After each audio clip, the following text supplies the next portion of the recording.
चलिए दोस्तों बात करते हैं सीखो और नए क्वेश्चन के बारे में। इस क्वेश्चन में एग्जामिनर ने कहा एक ट्रक एक निश्चित गति से 384 किलोमीटर की दूरी तय करता है।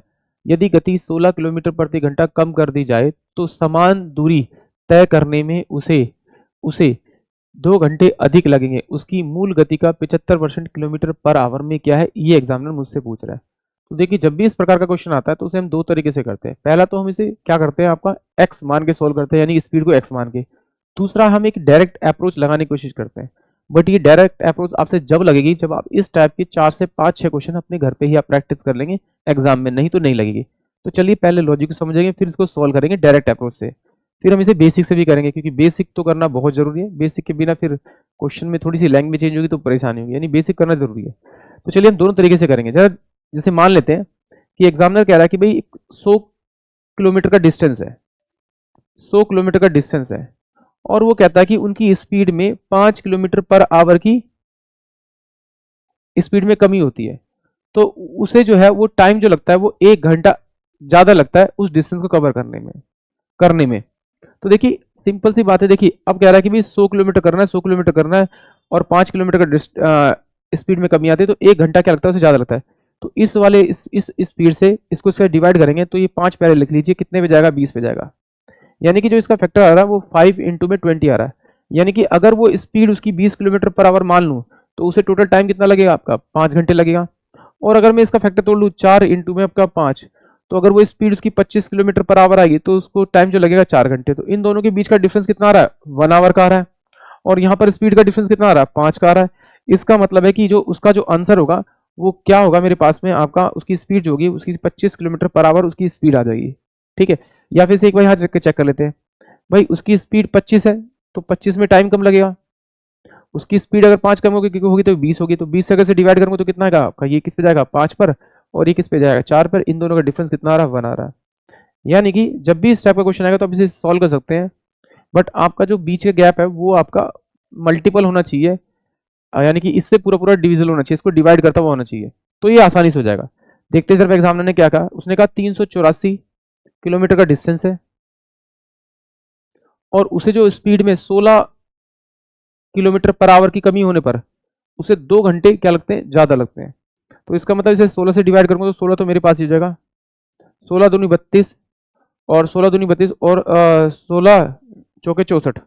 यानी कि अगर मैं इसे लिख लूँ आपका 16 3 48 यानी 48, तो ये कितना लगेगा 48 पे आपका 8 घंटे, यानी 16 3 48, 8 थे 24। तो यानी कि 48 किलोमीटर पर आवर की स्पीड चलेगा तो उसे लगेंगे टोटल कितने, 8 घंटे।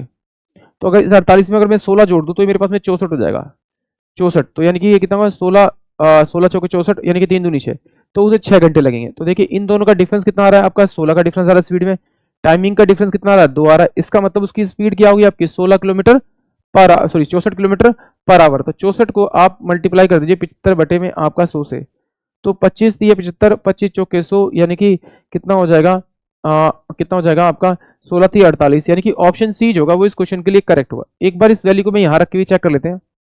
देखिए 48 किलोमीटर होगी तो उसको टाइम क्या लगेगा, ज्यादा लगेगा। 64 होगी तो उसको टाइम क्या लगेगा, कम लगेगा। इन दोनों का डिफरेंस ये आना चाहिए। तो इसको से डिवाइड करूंगा तो ये कितना आएगा मेरे पास में, 8 पे जाएगा। इसको डिवाइड करूंगा तो कितने पे, 6 पे जाएगा। इन दोनों का डिफरेंस क्या आएगा मेरे पास में, 2 आएगा। यानी कि ऑप्शन सी जो है वो इस क्वेश्चन के लिए करेक्ट है। वैसे कोशिश हमेशा ये करनी है, जो ये बीच का जो डिफरेंस दे रखा है ये अगर इसको पूरा पूरा डिविजल करेगा तो आपका आंसर बड़ी आसानी से आ जाएगा। तो इस टाइप के क्वेश्चन को आप एग्जाम में करेंगे, बट फिर बता रहा हूँ कि सबसे पहले आपको 4 से 5-6 क्वेश्चन ऐसे घर पे ही प्रैक्टिस कर लेने होंगे। जब इस टाइप का क्वेश्चन आएगा तो डेफिनेटली आपसे आसानी से हो जाएगा, नहीं तो फिर आपको एक्स वाले तरीके से आना पड़ेगा। और एक्स वाले तरीके से कैसे करेंगे, देखिए टोटल जो डिस्टेंस दे रखा है उसने कितना देखा, 384 दे रखा है। उसकी जो स्पीड थी 384 हो गया आपका ये, उसकी स्पीड अगर x थी तो अब घट के कितने हो गए, x माइनस का आपका 16 हो गए। टाइमिंग का डिफरेंस जो हो जाएगा वो कितना हो जाएगा आपका, आपका 2 घंटे हो जाएगा। क्रॉस मल्टीप्लाई करेंगे तो कितना हो जाएगा आपका, ये आपका 384, तो ये कितना हो जाएगा आपका x माइनस का x प्लस का आपका 16, बराबर में कितना हो जाएगा अभी, x का स्क्वायर माइनस का आपका 16 x, बराबर में कितना हो जाएगा आपका 2/1। इससे कटेगा तो 2 अट्ठे 16 हो जाएगा। तो ये एक्स स्क्वायर माइनस का 16x बराबर में कितना हो जाएगा आपका ये 8 चौक 32, 3 64 67, 6 8 24 24 6 30, यानी एक्स स्क्वायर माइनस का आपका 16x माइनस का 3072। अब मुझे क्या करना है, इसके इसके मुझे क्या करना है, फैक्टर तोड़ने 307 के ऐसे फैक्टर तोड़ने कि मल्टीप्लाई करने पर मेरे पास में ये बने और प्लस माइनस करने पे डिफरेंस कितना बने, मेरा 16 बने। तो देखिए यहाँ पे लास्ट में 2 दे रखा है, तो 8 और अगर मैं से 8 ये 8 चौक 32 करूंगा तो ये मेरे पास डिफरेंस आएगा, यानी कि 64।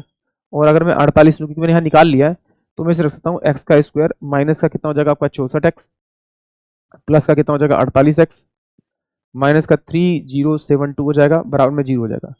तो यहाँ से x निकालूंगा तो x माइनस का कितना हो जाएगा 64 हो जाएगा, प्लस में कितना हो जाएगा 48 और ये x माइनस का कितना हो जाएगा आपका 64 इजकल टू में 0। तो x इजकल टू क्या हो जाएगा आपका माइनस का 48 और x इजकल टू कितना हो जाएगा आपका 64, यानी कि उसकी स्पीड जो आएगी वो 64 किलोमीटर पर आवर आएगी। इसको आप 25 30 75 और 25 चौके 100, यानी इसका 75% निकालना है। तो ये कितना हो जाएगा 48 किलोमीटर पर आवर, यानी कि ऑप्शन सी जो होगा वो इस क्वेश्चन के लिए करेक्ट होगा। किसी बच्चे को अगर ये नहीं समझ में नहीं आया तो फिर वो अपना इस तरह से कर सकता है, जैसे आपकी इच्छा आप उस तरह से कीजिए।